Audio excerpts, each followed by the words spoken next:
Olá, internautas, acompanham aí a Conexão Correio Popular.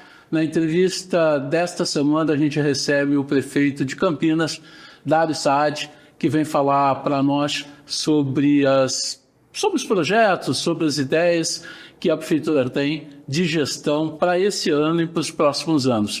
O prefeito vem aqui para detalhar muitos aspectos na área da saúde, educação, segurança pública. Acompanhe.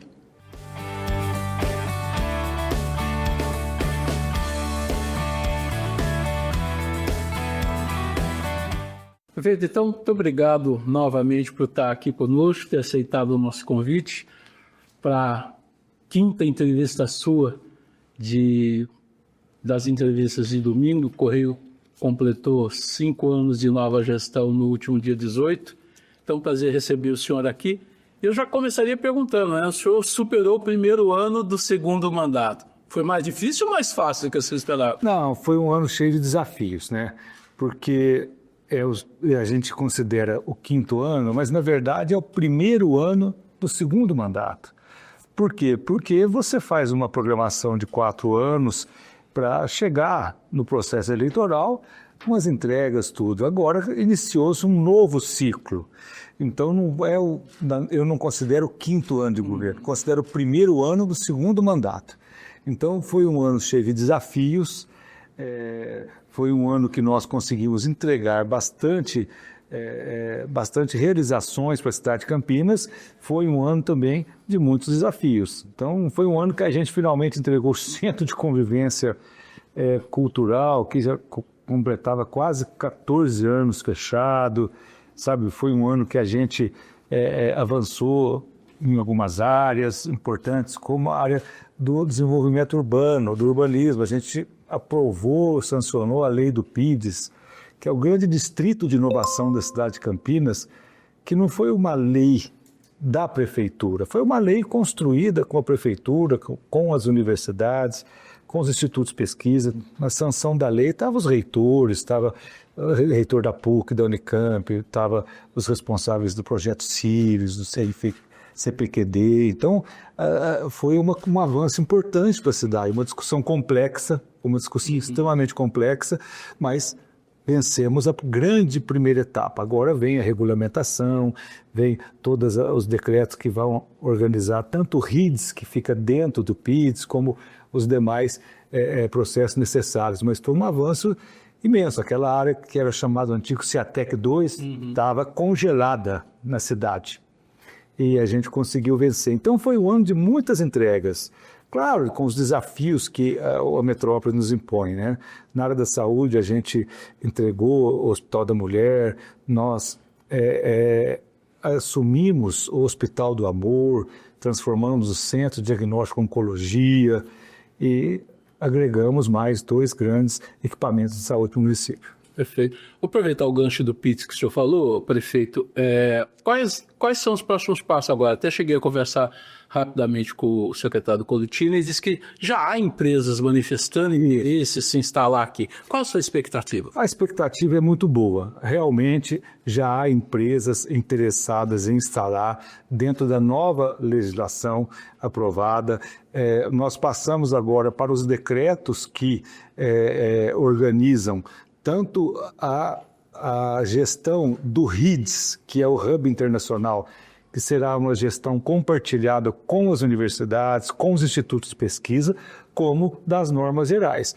Já estamos buscando viabilizar investimentos na infraestrutura, principalmente a infraestrutura viária, a parte elétrica, toda a estrutura necessária para o distrito avançar. Então, assim, o mais complexo realmente foi a aprovação da lei, porque é uma região que é uma região sempre de muita discussão em questões de desenvolvimento urbano, em questões de alteração do zoneamento, mas era uma área congelada no município da cidade, era uma área de ZAI, Zona de Atividade Econômica.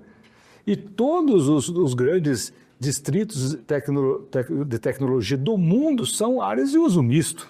Numa área de tecnologia, você tem que ter hotel, você tem que ter restaurante, você tem que ter área para moradia, como funciona nos grandes parques tecnológicos, nos grandes distritos de inovação do mundo. Então, a expectativa é realmente muito boa. Agora, paralelamente, prefeito, a gente tem a informação de que a prefeitura já começa a trabalhar também de levar uma experiência semelhante, mas com um perfil diferente para a área de Viracopos. Como é que estão essas discussões? Já essas discussões estão avançando.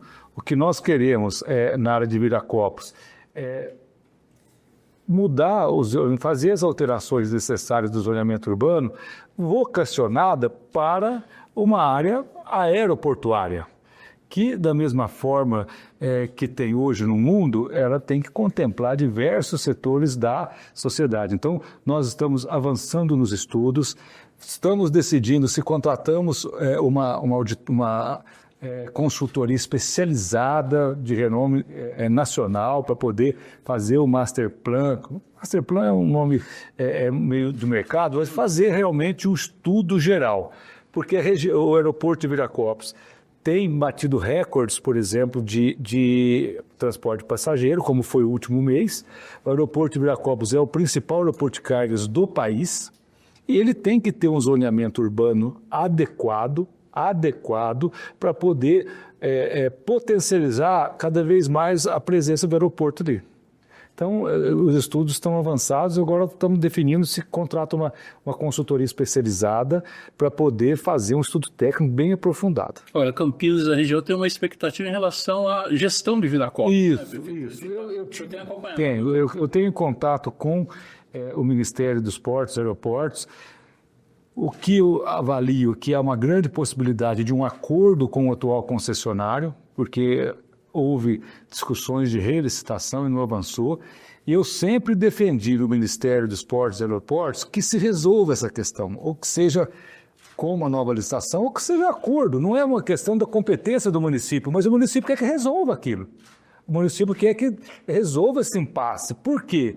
Porque o aeroporto vem crescendo apesar desse impasse, mas é preciso investir em mais estrutura de transporte de carga. Por exemplo, há necessidade de investimento no transporte de carga viva, que precisa de mais estrutura. Há necessidade de investimento na infraestrutura de carga congelada, de carga refrigerada. Mas para isso, o atual concessionário ou outro tem que ter um contrato longo, porque ele vai fazer os investimentos e tem que ter o período de retorno de investimentos.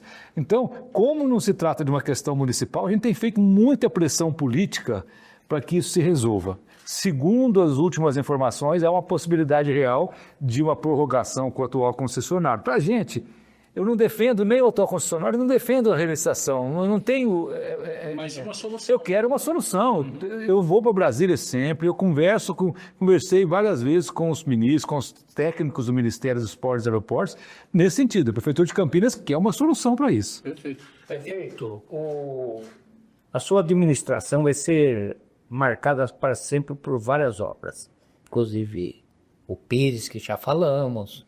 Aqui, o terminal ferroviário, como é que está aquele grande corpo? Está indo muito bem.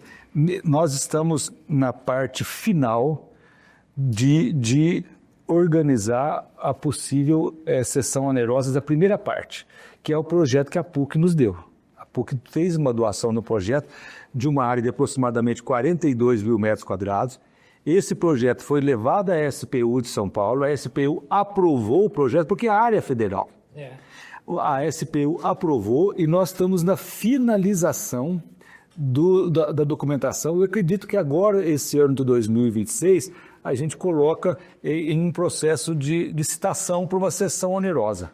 Na verdade, a cessão onerosa, a empresa ou a instituição assume aquela gestão e paga um aluguel para a União e para o município. O interesse do município não é receber aluguel, nem acredito que seja da União, é realmente dar uma destinação. O próprio restauro do flag do relógio já foi um avanço. Toda vez que a gente vai num evento lá do Campinas Innovation Week, foi até o Campinas Decor, é um alento que dá para a cidade de ter aquele prédio simbólico já funcionando como um local de eventos e grandes eventos. O Campinas Innovation Week terceiro de 2026 já está sendo bem montado, deve chegar na data de junho aí desse ano, mas a gente está avançando bastante. Então essa primeira parte, que foi a parte que nós conseguimos autorização do governo federal, já está finalizando a documentação. Só para o nosso telespectador, nosso leitor entender, feito essa primeira parte, qual o perfil dela de ocupação? Essa primeira parte ela vai lá da rotunda, ela pega aquela entrada da Salles de Oliveira, que tem 2 prédios gêmeos que a gente chama, tem um prédio grande que fica ao lado do prédio do relógio, que é onde tem vistoria, que é um prédio muito alto. Essa primeira parte ela é vocacionada para gastronomia, e também para tecnologia. Basicamente os dois, gastronomia e tecnologia. Pode ter algum grupo, alguma instituição que é presente ali, além disso eu quero colocar ensino. Se está de acordo com o plano diretor, não tem problema. O que não vai ter lá nessa primeira parte é algo que não está previsto no plano diretor da cidade. Então, assim, o que eu acredito que é possível que dê certo lá seriam espaços vocacionados para inovação, tecnologia, startups, e a área de gastronomia, aquela rotunda lá, todos os arquitetos que visitaram acham que é um espaço fantástico de gastronomia ali. Perfeito. Já que o nosso assunto está em torno da questão urbana, prefeito, a questão da requalificação do centro. O senhor está vendo que outras iniciativas a prefeitura pode tomar para intensificar isso? Olha, a gente já iniciou a ocupação, quer dizer, vamos começar agora a avançar nas reformas do Palácio da Cidade. Inclusive, já tivemos até feirões em Perro, já lá no DR. Esse ano é ano de consolidar o Palácio da Cidade, consolidar também o Clube Cultura, que já está tendo atividades de esportes lá, numa primeira parte da ocupação. Avançar, como a gente falou anteriormente, ali no pátio ferroviário. E acredito que avançar na lei da habitação social no centro. Nós já temos um projeto de lei que deve para a Câmara nas próximas semanas, que flexibiliza a implantação de habitação de interesse social no centro. Habitação popular e também qualquer tipo de habitação. Então, hoje, por exemplo, existem regras rígidas de EIV, por exemplo, Estudo de Impacto de Vizinhança, que é a contrapartida. Existem regras rígidas de ocupação de garagem e a legislação do centro flexibiliza. Inclusive, já foi apresentado pelo setor da construção e 90% foi aprovado. Então, a lei deve ir para a Câmara logo nas próximas semanas, que ela flexibiliza. Então, essa é a intenção de trazer a população através da habitação para o centro. Qual que é a nossa visão? O centro hoje tem que estimular o comércio? Tem, mas o comércio do centro ele enfrenta o comércio das regiões Campinas, o comércio da Suaçu do Rio Verde, comércio da Praça da Concórdia do Campo Grande, comércio do Barão Geraldo, comércio de Souzas.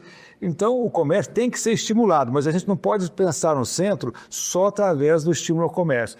Temos que estimular a habitação, essa lei flexibilizou.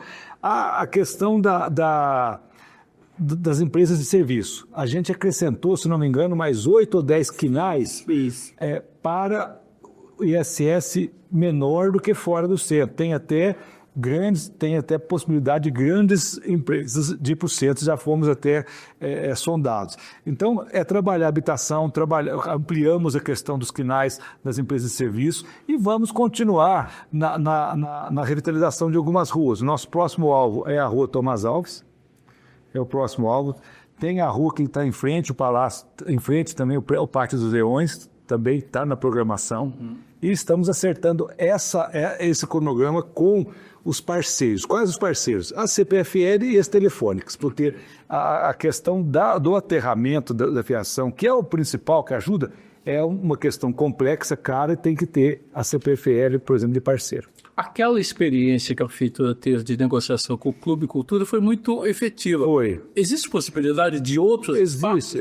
Existe a possibilidade de um espaço também no centro, mas não de instituição. Tá? Pra você ter uma ideia, Manuel, a gente analisa todos os imóveis fechados do centro.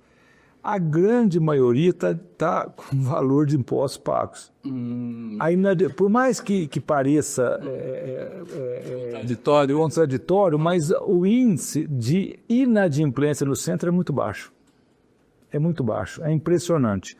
E muitas vezes alguns espaços mantêm preços de locação mais alto do que a gente acha que valeria, mas é questão de mercado. Então, assim, temos essa proposta, devemos fechar a negociação com mais um espaço no centro, porque tem funcionado. Por exemplo, funcionou com o governo do Estado, só para você lembrar, ficou 6 anos aquele prédio para ter do Palácio da Cidade com aquelas telas de proteção. A gente já arrumou o telhado, já a primeira parte já foi feita, tirou aqueles andaimes, tirou aquela tela de proteção e agora, nesse ano, começa a ocupação já do prédio. Então, assim, temos ocupação de espaços, temos lei, agora vamos avançar na lei de habitação, ampliamos a legislação do ISS e vamos tentar, eu tenho uma discussão de flexibilizar mais a lei do retrofit, porque a gente dá até 11 anos de IPTU zero para quem reforma o prédio. Então a gente quer ver se desburocratiza um pouco essa lei. Perfeito. O senhor citou a PUC, prefeito, e a PUC tem um projeto também muito interessante da revitalização do pátio dos dois. Isso. Porque o senhor citou morador, o senhor citou a atividade econômica. A questão cultural também é muito importante para essas pessoas que vão morar no prédio. O projeto da PUC é um projeto fantástico. Ele é fantástico, ele já está aprovado pelos órgãos do patrimônio arquitetônico. A PUC já estava negociando o CEPAT, que é o Certificado de Patrimônio Cultural, para poder viabilizar. Então, assim, a PUC está muito empenhada e seria um passo importantíssimo ali na região. E outros espaços também que nós estamos verificando a possibilidade da Prefeitura adquirir também são pensados para a cultura. Perfeito. Prefeito, no final da primeira gestão, a gente conversou e o senhor falou da questão da prioridade que é o transporte. A gente está às vésperas aí da abertura das propostas. Qual a expectativa do senhor em relação a isso? Olha, a expectativa é uma expectativa boa. A gente nós fizemos mudanças no edital de licitação de acordo com o que nós observamos na consulta pública. Primeiro, na questão do ônibus elétrico. A gente tinha uma meta ousada de 256 ônibus. Mas, infelizmente, a realidade se impôs e nós tomamos 2 atitudes. Primeiro, nós reduzimos a cota mínima do ônibus elétrico, mas nós abrimos para outros combustíveis não poluentes, como hidrogênio, gás natural, biometano. Então, nós ampliamos a possibilidade de combustível não poluente e passamos também a possibilidade do município comprar ônibus e transferir. É que comprar ônibus entra na mesma lista de empréstimo para fazer infraestrutura, para fazer... Quer dizer, o município pega recurso para asfaltar a rua, para construir centro de saúde, para construir escola, para construir isso, para fazer ponte, fazer viaduto. Agora, há a possibilidade de também comprar ônibus, mas a gente está vendo com bastante cuidado também, porque senão a capacidade de endividamento do município não é infinita. Então, nós adequamos a realidade hoje do mercado e abrimos a possibilidade de novas tecnologias também sustentáveis. E acreditamos que essa organização vai possibilitar sucesso na licitação. Mesmo porque hoje um ônibus elétrico ele custa de 3 vezes e meia, até 4 vezes o valor de um ônibus a diesel. Então é uma realidade que essa transição energética está ficando só nas costas dos municípios. O governo federal financia, mas não, ele empresta dinheiro que tem que pagar, quer dizer, está ótimo, não estou reclamando, mas o município tem limite de endividamento. Eu não posso comprometer as finanças do município para daqui a 5, 10, 15 anos, aí o município daqui a 5, 10, 15 anos tem que só pagar empréstimo, pagar financiamento, quer dizer. Então, o edital acho que ficou mais adequado à realidade e também ficou da mesma forma sustentável. A fato da participação da B3 como consultora, o senhor acha que também deu... Eu acho, sabe o quê, Manuel? O que acontece? Você sabe que esses processos de licitação no transporte é sempre muito complexo. Você sabe, tem cidades que estão em contratos emergenciais há décadas. O próprio governo do Estado de São Paulo tem linhas metropolitanas que estão também há décadas em emergencial, subjúdice, você sabe disso. E a gente acredita que você levando o processo para a Bolsa de Valores vai analisar melhor as garantias dos consórcios, a documentação, a parte técnica do leilão. Então, para a Prefeitura de Campinas, é um apoio importante, dá mais transparência no processo. Perfeito. Queria mudar um pouco para a questão da educação, prefeito. Recentemente, a Prefeitura fez um grande investimento em relação às creches. Isso. E que resolveu um problema que era um déficit aí de vagas muito grande na cidade histórica, inclusive. Que novas ações estão previstas para a educação agora que esse problema já está resolvido? Manuel, primeiro, para mim, foi uma honra muito grande. Hoje, Campinas tem a quantidade de vagas necessária para a fila. Você é um jornalista muito experiente aqui em Campinas, deve ter feito umas 300 matérias sobre as filas de creches, que era tema, inclusive, dos debates eleitorais, né? Mas é verdade, o Ítalo acompanha todo. Como é que vai acabar com a fila da creche? Hoje nós temos um número de vagas suficiente. Podemos ter que construir mais uma ou duas unidades por questões logísticas. Cito, a região do entorno de Viracopos não tinha uma área disponível naquele momento, tinha uma área só. Se tivesse duas, a gente teria feito mais uma unidade. Então, nós temos um sistema de transporte organizado para um local perto, mas agora o número de vagas é suficiente. Para mim é uma honra muito grande, porque eu fui vereador por 4 mandatos e meio. E o mais difícil para mim naquela época era receber uma mãe com uma criança no colo e falava assim: vereador, eu só preciso de uma vaga na creche para meu filho.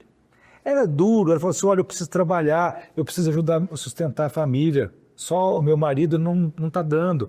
E aí a gente sofria, ligava a educação falava: não, estou vendo, vamos ver. Hoje, para a gente tirar esse assunto de pauta, claro, podemos fazer ajustes na frente com mais uma unidade ou outra por questões logísticas, mas tirar isso da pauta, você pode acompanhar a última eleição, esse assunto de creche não veio à pauta. Não veio na discussão. Então, para a gente é um passo importante, porque eu acredito que a desigualdade ela começa na primeira infância. A criança que não tem uma escola infantil de qualidade, ela vai chegar na idade escolar e não vai aprender igual uma criança que teve. Desculpa, não vai aprender. Não teve os estímulos necessários, alimentação adequada. A partir daí, a desigualdade vai se aprofundando. Então, esse foi um avanço grande. Mas não podemos ficar de braços cruzados por isso. Agora é hora de melhorar a qualidade de ensino e hora de entrar com as escolas de tempo integral. Principalmente, claro, para o fundamental. Então, nós temos um pacote de 10 escolas no decorrer desse mandato. Vamos começar esse ano já. E trabalhar fortemente a qualidade. Então, é a ampliação do número de escolas de tempo integral no município de Campinas. Outro fator é continuar a expansão do CEPROCAMP. Nós fizemos 4 unidades descentralizadas, Ouro Verde, Campo Grande, a região sul e também lá no Campo Belo. E agora vamos lançar a licitação nas próximas semanas da unidade do Padre Anchieta e a unidade dos Amarais. Hoje, você tem vagas sendo ofertadas, e aqui em Campinas, é maior do que a disponibilidade de pessoas. Tem feirão da prefeitura toda semana e não preenche. Um pouco por conta do perfil, às vezes, outro pouco por conta da falta de qualificação, e o CEPROCAMP tem ajudado bastante nisso, tanto que a cidade tem tido números expressivos na geração de empregos. E nós temos que ter empregos de qualidade, tá? Que a pessoa tenha. Então, nós vamos trabalhar na educação, na ampliação do número de escolas de tempo integral, na qualidade do ensino, que é uma obsessão minha, e também na ampliação das oportunidades do CEPROCAMP. Tem 2 já prontos para licitar. O senhor já deu uma pincelada na questão da saúde, prefeito, mas eu queria ainda voltar para falar um pouquinho dessa questão, com a expectativa da chegada do hospital, da construção do hospital metropolitano, né? Como é que estão aí? Olha, a expectativa é muito grande, porque as pessoas perguntam: mas, prefeito, o hospital é estadual. Eu falei: é estadual. E por que isso é tão importante para Campinas? Porque Campinas atende 20%, 25% da demanda de demanda regional. E, se esse hospital tirar um pouco dessa demanda, já alivia muito a pressão no sistema de saúde de Campinas. E mais, eu sempre agradeço ao governador Tarcísio da sensibilidade. Nós já finalizamos a transferência do terreno para o governo do Estado. O governo do Estado está fazendo só a parte burocrática para lançar a licitação. Será ao lado do AME, ali perto do Mário Gatti. Aliás, foi uma discussão naquele momento, por que não foi na Unicamp, como foi? Isso aí foi uma decisão técnica da Secretaria de Estado para otimizar. Já tem uma estrutura ambulatorial imensa que é o AME de Campinas. O Estado colocando uma estrutura hospitalar, os dois otimizam o serviço, porque ali na estrutura do AME tem ambulatório das várias especialidades, tem possibilidade tem cirurgia ambulatorial e o hospital viria para um atendimento mais secundário e terciário, que é o nosso problema hoje, são as filas cirúrgicas de complexidade. Então, foi um avanço importante o governador ter aceito essa demanda, que não foi uma vitória minha como prefeito de Campinas e nem como presidente da região metropolitana. Foi uma vitória dos 20 prefeitos da região, que lutaram muito, que batalharam muito há alguns anos para acontecer. Então, sem dúvida, vai ser um avanço importante. Eu acho que nas últimas décadas é um investimento na saúde do governo do Estado, porque fazia tempo que o governo do Estado não investia na saúde diretamente aqui em Campinas. Repito, é um hospital de regulação estadual, mas Campinas atende 20%, 20 e poucos por cento da sua demanda de pessoas que não são daqui. Sempre atendeu, não estou dizendo que é nesse governo, não. Então o hospital vem para atender essa demanda também. A gente está no verão, calor, começa as chuvas.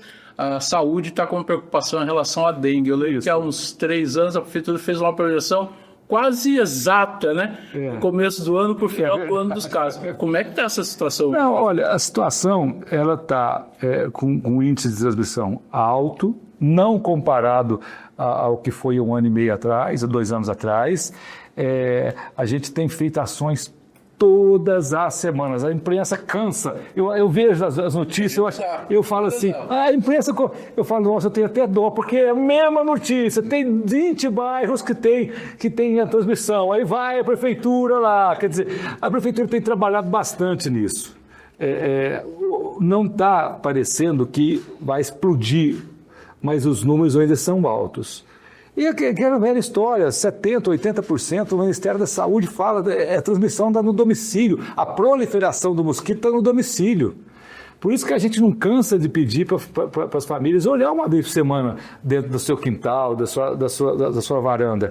Então, assim, agora, esse final de semana, o Ministério da Saúde testou em 3 cidades a vacina do Butantan contra a dengue.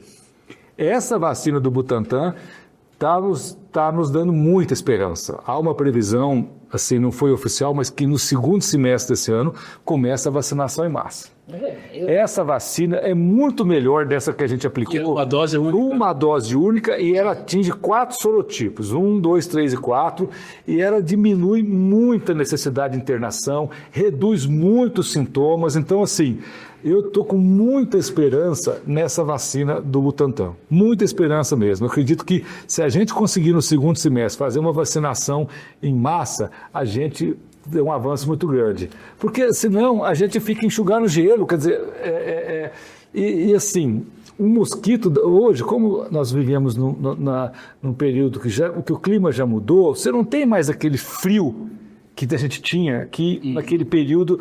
Porque assim, quando está calor, um mosquito da dengue chega a se reproduzir, o ovo eclode em 8, 9 dias, de 7 a 9 dias. É uma chocadeira, vira uma chocadeira. Se pega um frio de 18 graus, 19, 17 graus, demora acho que 1 mês, 2, 3. Então, assim, muda muito o clima. Como, infelizmente, o clima mudou, a gente não tem mais essa interrupção. Você vê que os números eles são meio constantes.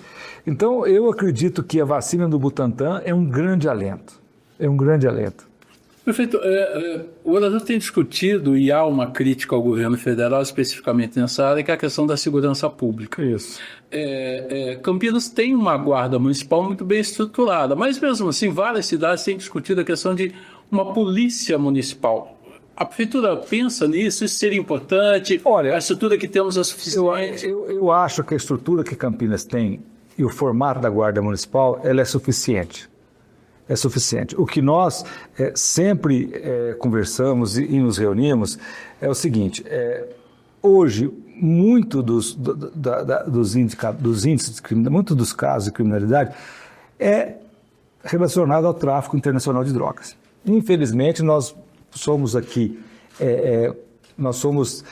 a cidade tem dezenas de rodovias e umas 4, 5 melhores rodovias do Brasil. Um aeroporto aqui de carga fica a 140 quilômetros do Porto de Santos. Então a cidade ela acaba sendo vítima também desse tráfico internacional de drogas que traz também uma criminalidade. Então o que eu acho que a cidade de Campinas tem uma guarda municipal efetiva, nós precisamos dar o avanço que devemos fazer agora no primeiro trimestre desse ano, que é implantar o reconhecimento facial. Esse é o avanço da Guarda Municipal está fazendo. Em relacionamento ao governo do Estado, teve um incremento na estrutura da Polícia Militar nos últimos meses aqui. A Polícia Civil trocou o diretor do DINTER 2, agora o diretor novo, que aliás já trabalhou muito aqui em Campinas, acredito que seja de Campinas, o Dias, que é de Campinas. O comandante do CPI 2 é o coronel Takahashi, que ele veio da rota, se não me engano, era um coronel de elite da Polícia Paulista. Então, nós estamos num momento de reforço dessa estrutura. Em relação à Guarda Municipal, eu acho que a de Campinas já está num patamar que colabora muito, principalmente trabalhando integrado com os polícias civil e militar, porque não dá para trabalhar cada um fazendo uma ação descoordenada. Nós criamos na região metropolitana, inclusive, um centro de inteligência metropolitano, que tem feito ações coordenadas, que é muito importante. Acho que o avanço que o município vai dar vai ser importante, que é o reconhecimento facial. Já fizemos várias provas de conceito e estamos lançando a licitação nas próximas semanas. Qual que é a diferença, qual que é o modelo que Campinas vai adotar? É você licitar um sistema para fazer a leitura do reconhecimento facial com as câmeras já existentes. Você não precisar trocar o parque de câmeras. Porque existe outro modelo com câmeras inteligentes que você tem que trocar tudo.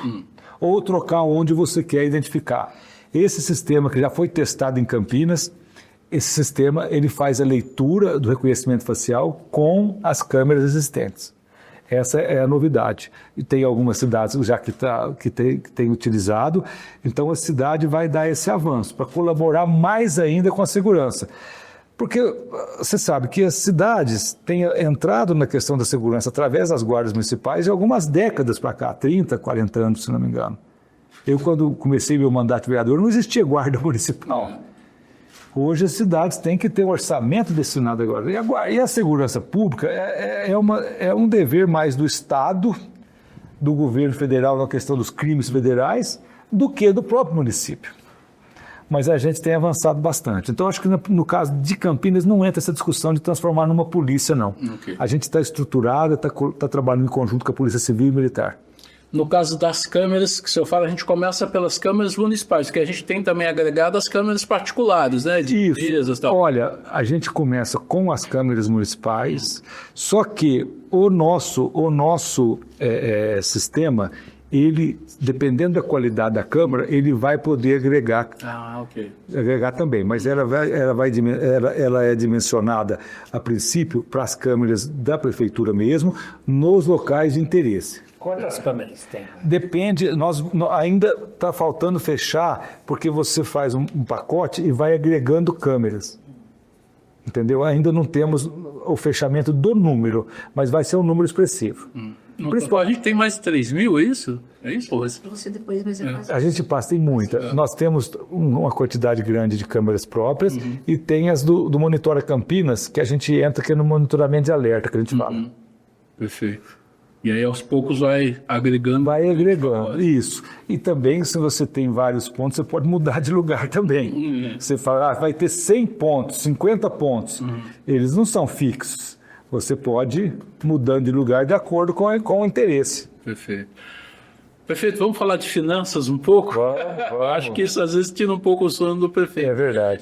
Bom, recentemente a prefeitura publicou um decreto aí normatizando a questão de gastos. É uma questão que todo ano se faz, mas alguma preocupação especial em relação a esse ano, Fê? Olha, a gente está com uma preocupação, como sempre, em relação à gestão das finanças. Porque uma cidade como Campinas tem uma arrecadação boa, mas uma estrutura pública imensa. Se você colocar, só a Secretaria de Saúde tem 70 centros de saúde.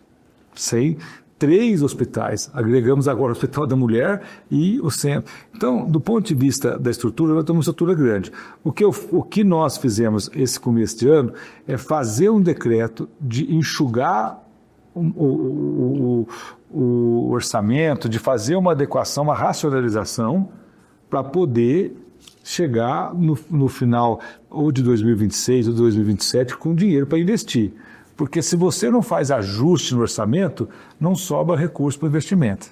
Então, o que nós estamos fazendo realmente é fazendo um ajuste para poder que a cidade possa pagar as contas em dia e também tenha condições de ter financiamento, porque toda vez que o município vai pegar um financiamento, é analisada a capacidade de financiamento. É igual que funciona a pessoa física. A pessoa física vai no banco e fala, quero X emprestado. Então dá aí o seu lerite, dá aí o seu comprovante de rendimento. A verdade é essa. Então a cidade, a gente fez um decreto de ajuste para ter as contas em dia e para poder ter condições de investir. Ou seja, investimento direto do Tesouro Municipal ou investimento através de financiamentos.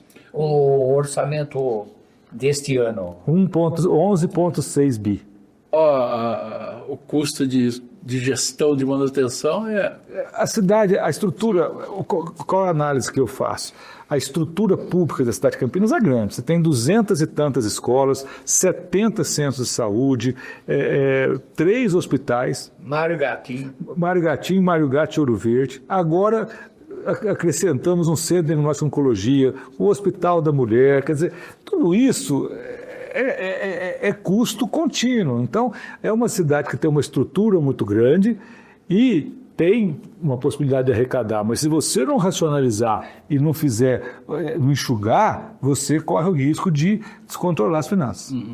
Em relação, é uma coisa que ainda vem para o futuro, mas a gente sempre conversa e eu sei que o senhor tem uma preocupação em relação a isso, é a questão da reforma tributária. Isso. São essas discussões. Olha, nós estamos lá na Frente Nacional dos Prefeitos diariamente discutindo.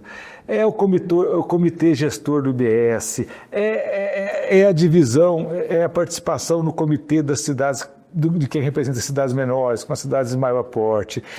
Olha, são detalhes complicadíssimos. O secretário de Finanças de Campinas, ele é o coordenador dos secretários de Finanças do país, das grandes cidades, o Caiado. E ele tem essa função, essa missão de representar a cidade no que diz respeito. Infelizmente, eu não sou otimista com o futuro, porque a partir do momento que a cidade perde autonomia no seu ISS, que hoje é o principal. Ele é maior um pouco que o IPTU. Quer dizer, por quê? Porque as grandes cidades, as cidades modernas do Brasil, estão mudando o perfil de industrial para setor de serviços, e é normal, isso a cidade quando ela se desenvolve é isso mesmo. Só que quando o Congresso Nacional tira esse ISS, soma com o ICMS, forma o IBS e tira da gestão do município, vai ser repasse. E o repasse nem sempre é automático. Cria-se uma estrutura que é o comitê gestor do IBS, monstruosa para fazer gestão disso. Já tem a taxa que vai ficar lá de administração para montar. Quer dizer, eu lutei muito contra a reforma tributária e eu torço muito para eu estar errado. Para no futuro eu falar assim, nossa, eu errei, foi bom para Campinas. Mas a preocupação minha é muito grande. Não pega diretamente o meu governo, eu não estou preocupado com a minha gestão, porque isso já começa a ser implantado, mas é 29, se não me engano, no final de 28, 29, que realmente começa a impactar. Então eu preocupo muito. Eu discuti muito isso com o ministro Haddad, com o secretário Bernardo Api. Mas é um repasse automático. E eu falei, olha, aqui em Minas Gerais teve uma época que o governo não repassava o que era automático do Fundo de Participação dos Municípios. No fundo, eles estão voltando com o chapéu na mão. Esse que é o problema. Puxa o dinheiro para lá. Aí os prefeitos... Não tem lógica. E vai contra o Pacto Federativo, sabe? Isso me incomoda muito. Os municípios estão assumindo cada vez mais as obrigações. A gente acabou de falar de segurança. Há 30, 40 anos atrás não existia essa necessidade da Guarda Municipal. Hoje a Prefeitura de Campinas tem um orçamento. A saúde. A saúde, 70% e 75% dos recursos hoje da saúde é do município. Há 20 anos atrás era 75% que vinha do governo federal, do governo do estado. Quer dizer, como que você vai transferindo obrigações para os municípios e concentrando recursos, quer dizer, centralizando? Não tem lógica. Essa lógica não tem. Eu ainda discuti lá com os representantes na época no Senado e falei, olha, então tá bom, vocês não querem ficar com o ICMS, ficar com o ISS, vocês cuidam da saúde, então, é mais ou menos o que eu gasto. Não, ninguém quer cuidar de nada, não, quer arrecadar recursos. Quer dizer, então, é uma coisa que eu temo muito pelo futuro das grandes cidades. Temo muito. Tomara, repito, eu peço a Deus que eu esteja enganado, que a minha avaliação tenha sido equivocada e que a cidade não vá perder. Eu não estou dizendo que Campinas tem que sair levando vantagem, mas não pode perder. É isso que me preocupa. Então, mas eu não vejo como não perder. E aí foi uma estratégia maquiavélica do governo federal, porque tem uma entidade que cuida dos municípios menores e eles venderam para os municípios que seria aumentar o ISS deles, o repasse. Dizendo que pagar para as grandes cidades iam perder, em compensação as pequenas iam ganhar. Então foi uma situação muito complexa, está tendo muita discussão na regulamentação, muita discussão. Eu tenho certeza que nós estamos fazendo o possível nessa regulamentação, agora, e vou continuar torcendo para as minhas projeções estarem erradas, porque senão a cidade vai perder. Tem uma questão muito importante para a população, prefeito, que são essas obras de macrodrenagem. Isso.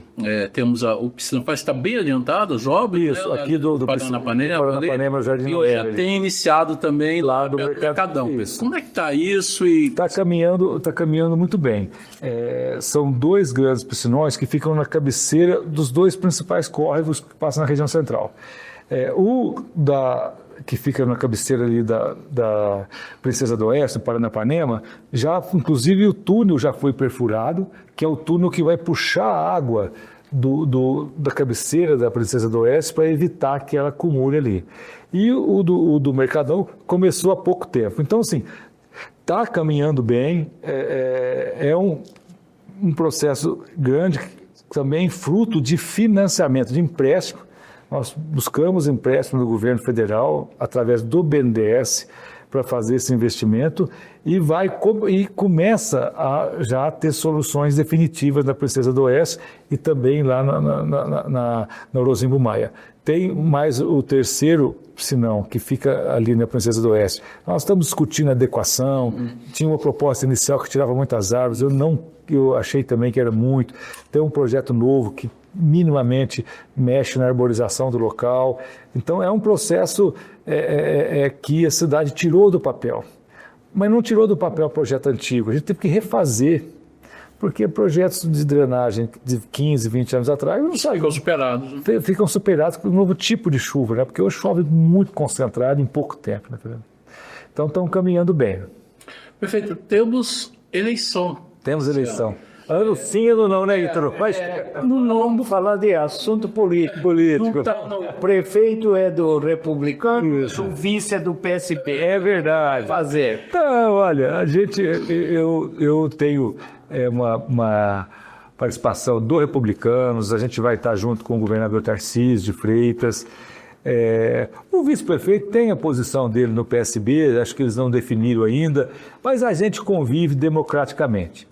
Mas eu estou firme com o governador Tarcísio. O governador Tarcísio para Campinas tem sido um governador importante. Primeiro, o trem intercidades, que o Manuel sempre foi especializado em transporte. Já tinha, antes do governador assinar, o Manuel tinha dado umas 30 notícias, 40, né, Manuel? Vai sair pela intensidade. O governador veio aqui e batiu o martelo e não saiu. O Tarcísio tirou do papel. Que é importante para Campinas, você vai sempre para São Paulo, o Manuel vai.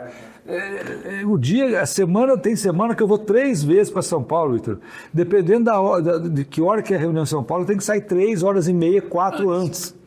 Às vezes dá sorte do trânsito, tá bom, você chega 2 horas antes da reunião lá, você fica louco. Então o governador Tarcísio tirou o trem Intercidades do papel, assinou o Hospital Metropolitano. Então, para a cidade de Campinas é fundamental. E mais, Manuel, ele está concluindo as barragens de Pedreira e Amparo, as represas, que já estão fazendo um modelo de adução para Campinas, que a segurança hídrica hoje é outra coisa que nós tiramos do debate, saneamento, tratamento de esgoto. Por quê? Porque a cidade avançou bastante, foi campeã, no ano passado nós fomos campeões de saneamento no país inteiro. Não é pouco, né, Manuel? Não é pouco uma cidade de 1.200.000 habitantes. Mais do que isso, nós não estamos deitados em berço esplêndido com a nossa outorga do Cantareira, que é suficiente para Campinas. Mas a gente sabe, o Cantareira está lá com 20%, pipocando em pleno verão. Por isso que o governador Tarcísio, com a construção das represas de Pedreira e Amparo, traz segurança hídrica para Campinas. Por quê? Porque você entra com mais um ponto de captação que vai entrar no anel, no grande anel que passa por Barão Geraldo, que para a cidade de Campinas é fantástico, essas represas, fantástico. Tivemos, inclusive, a última reunião da região metropolitana, o Estado de São Paulo fez, inclusive, a apresentação de um sistema que as cidades vão pagar a operação da adutora para trazer para Campinas e para outras cidades. Então, assim, para a gente, eu estou voltando para a política, eu acho que só entre outras questões, a finalização da Miguel Melhado, que vai ser entregue nos próximos dias, mas essas 3 questões, o trem Intercidades, o Hospital Metropolitano e as represas de Pedreira e Amparo, elas para a cidade de Campinas são fundamentais. Fundamentais. As represas de Pedreira e Amparo, que agora vão começar, vai ficar pronta esse ano, e deve demorar um ano e meio para poder encher e ao mesmo tempo construir a adutora. Porque ela demora, são represas grandes. São grandes. Então, nós entendemos que são 3 obras de infraestrutura fantástica para a cidade. Então, não é por questão só partidária. Eu tenho uma admiração para o governador Tarcísio, porque ele pensa em grandes projetos. Qual a sua preferência do Tarcísio? Presidente ou governador? Olha, Ícaro, eu vou ser muito sincero, eu acho que o governador Tarcísio seria um excelente presidente da República. Então, eu tenho teria essa preferência dele ser candidato a presidente da República. Mas o governador sempre me confidenciou que ele estava muito feliz como governador do estado de São Paulo e a tendência é ele ser candidato a governador. Isso ele falou várias vezes. Inclusive, quando ele veio aqui assinar o contrato Trem Intercidades, foi feito inclusive aqui em Campinas, lá, ele comentou comigo, falou assim, olha, Dália, eu fui ministro. Para fazer uma concessão desse tamanho, eu demoraria mais que o dobro do tempo por conta lá a burocracia do governo federal, tem AGU, TCU, é muito complexo. Ele falou assim, aqui em São Paulo eu coloco meus grandes projetos em prática mais cedo, mais rápido. Então, assim, ele estava muito feliz com isso. Então, eu, pessoalmente, gostaria que o governador Tarcísio fosse candidato a presidente, mas também fico feliz dele ser candidato à reeleição. E tem uma eleição garantida, né? Uma eleição bem encaminhada, sabe que eleição nunca tem eleição garantida, né? A gente que já acompanha a política... Com certeza... Não, mas Ícaro, até o último dia a gente morria do coração, qualquer notícia atravessada, não é fácil. Eleição, Ícaro, eu falo sempre o seguinte, é só depois que o juiz assina. A primeira eleição que eu fui candidato a vereador aqui, meu pai tinha sido prefeito de Pedregulho, né? Aí deu certo, eu fui eleito, liguei para ele, pai, eu fui eleito, ele falou assim, não conta para ninguém, vai amanhã no cartório e eu falo, vai que não. Então eu quero medo garantido. Então assim, eleição é um processo que realmente muda muito, Ícaro, mas o Tarcísio está bem estruturado. Eu acredito, não. E para deputado, quem que eu... Não, Ícaro, eu tenho uma convicção que a cidade de Campinas precisa aumentar o número de representantes, tanto no Congresso Nacional, lá como deputado federal, como aqui na Assembleia mesmo. Então, assim, a gente vai trabalhar pelos candidatos de Campinas, para candidatos e também para deputados que têm compromisso, que apoiam a cidade, mas o compromisso é quem trabalha pela cidade. E, claro, quem está aqui trabalha mais. Então, vamos trabalhar para aumentar a bancada de Campinas. Perfeito. Prefeito, entre a última entrevista e essa, uma novidade na sua vida foi o casamento. É verdade. O que eu quero saber do senhor, se o senhor requadrou a sua agenda para poder jantar todo dia em casa, curtir com a esposa. Olha, realmente, da última vez foi o casamento, o Ítalo teve, ele que me apresentou, a Maria Giovana. Hoje eu tenho que agradecê-lo, né?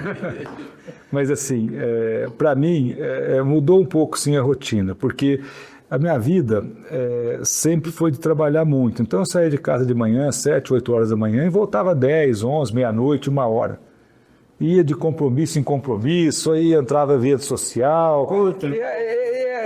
Hoje você tem um compromisso de tentar voltar mais cedo para casa, sabe? Então, para mim, mudou um pouco, sim. Mas está sendo muito bom a experiência e eu tenho certeza que, para a minha vida pessoal, ajudou um pouco a organizar. Porque quando você, por exemplo, mora sozinho, se você chegar em casa às 7 da noite ou à 1 da manhã, não muda nada. Uhum. Concorda? Então, hoje você tem uma rotina um pouco mais adequada, você tem alguém para dividir a vida, então está indo muito bem. Queria perguntar também sobre a sua presença nas redes sociais, o senhor parece estar mais à vontade ainda. Como é que está isso? Eu falo, Manuel, aqui assim, para gente que eu tenho 62 anos, é um aprendizado diário, porque nós somos do tempo, nós somos analógicos. Uhum. Eu, quando surgiu o telefone sem fio, eu já achei um avanço da tecnologia. Sem fio. Eu só vi em cinema. Só vi em cinema americano. Né, e aí, quando chegou no Brasil, depois veio o celular, tudo. Então, para mim, é um aprendizado contínuo. Eu vejo a geração mais nova, pega um celular, faz um vídeo, fica fantástico. Esses jovens aí. Agora, você que não nasceu nesse mundo, você que aprende diariamente, eu tento me reinventar. Tento usar uma linguagem mais casual, uma linguagem mais fácil. Às vezes brinca um pouco dentro de um limite, mas é um aprendizado contínuo. Mas é necessário hoje, porque você tem a comunicação formal, os jornais como o Correio Popular, que é um exemplo, tem os sites, tudo, mas a sua rede social é um instrumento que você tem que utilizar para passar as informações, às vezes para retrucar crítica, então faz parte. Você tem tempo de ler o Correio? Tenho tempo de ler, sim. Vejo algumas análises, li sobre o Cadeião, eu posso falar isso? Isso me fez me recordar umas histórias fantásticas. Quando eu comecei a dar plantão no Mário Gatti, era 88. Você acredita que... do lado, você acredita que eles vinham, os presos do Cadeião, algemados um no outro, em corredor para consultar no Mário Gatti. Nossa. Vinha a pé. A pé. Aí, Ítalo, eu lembro que na minha época, lá em 89, alguns médicos não gostavam muito de atender os presos, os detentos, né? E eu atendia porque ficava, sabe, para agilizar o pronto-socorro e tal. Aí no meu plantão de domingo e segunda-feira eu lotava demais lá. Aí o pessoal falou assim, você está atendendo muito, é uma brincadeira, mas eu atendi. Então, e o São Bernardo era um barril de pólvora, né? Quem viveu aquela época, né? Você lembra? Era rebeliões, problemas sérios. Aquele tempo era fogo na careca. E então, assim, quando eu vi essa notícia, via a matéria, né? Que hoje é o espaço de ressocialização, para mim veio à memória todos os pacientes que eu atendia lá do Cadeião do São Bernardo. São Bernardo, muito bem. Prefeito, queria de novo agradecer a sua disponibilidade de vir aqui conversar conosco, conversar com a sociedade de Campinas, e queria abrir para o senhor se dirigir diretamente aos campineiros. Primeiro, eu queria agradecer a confiança dos campineiros, dizer que todos os dias eu agradeço a Deus e eu agradeço também a confiança da população de Campinas por ser prefeito de uma cidade que realmente eu amo, eu sou apaixonado. E pode ter certeza que eu me esforço todos os dias para ser um prefeito bom, para entregar o que a cidade quer. É claro que a cidade tem problemas, é claro que a cidade tem desafios, mas podem ter certeza que eu tento diariamente resolver, me esforço, trabalho muito para que a cidade de Campinas seja referência no país e no mundo. Muito obrigado. Muito obrigado. Olá, recebemos então o prefeito Dário Saad, que veio aqui e falou sobre vários aspectos, inclusive sobre projetos de revitalização do centro, sobre saúde, sobre segurança pública. Acompanhe aí, curta, compartilha e sempre acompanhe o Conexão Correio Popular, que está com vocês toda semana com uma entrevista interessante.